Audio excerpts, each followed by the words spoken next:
जय जोहार। छत्तीसगढ़ प्रमुख प्रादेशिक समाचार के संग मैं सोहेल खान यजदानी। अंतर्राष्ट्रीय महिला दिवस के मौका में आज राजधानी रायपुर समेत प्रदेश में आने कार्यक्रम के आयोजन करे जावत हवे।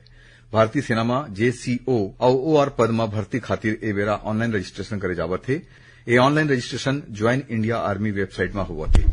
रजिस्ट्रेशन कराए खातिर अब सिर्फ 7 दिन बाचे हवे, जेकर आखिरी तारीख अवैया 15 मार्च हवे। राज्य शासन हा जनसंपर्क विभाग के 25 जन अधिकारी मन के तबादला करीन। सहकारिता मंत्री डॉक्टर प्रेमसाय सिंह टेकाम हा प्रदेश के सहकारी बैंक मन में एटीएम के स्थापना और समिति मन में गोदाम निर्माण के काम निर्धारित समय सीमा में पूरा करे के निर्देश दीन है।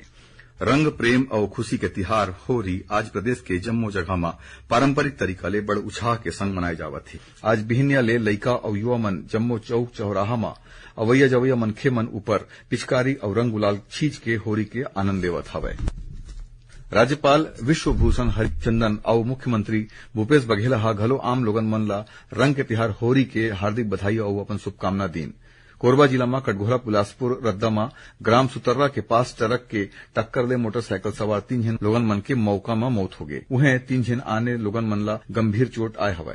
ऐसने शक्ति जिला में मालखरौदा थाना क्षेत्र के सकर्रा आमंदुला मार्ग में 2 ठिन मोटरसाइकिल के बीच हुए टक्कर में 3 जन मनखे मन के मौकाच में मौत हो गई।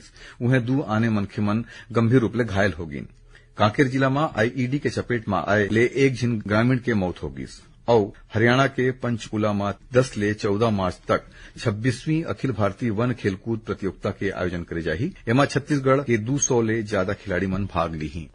ये रही अब तक के प्रमुख समाचार। जय जोहार।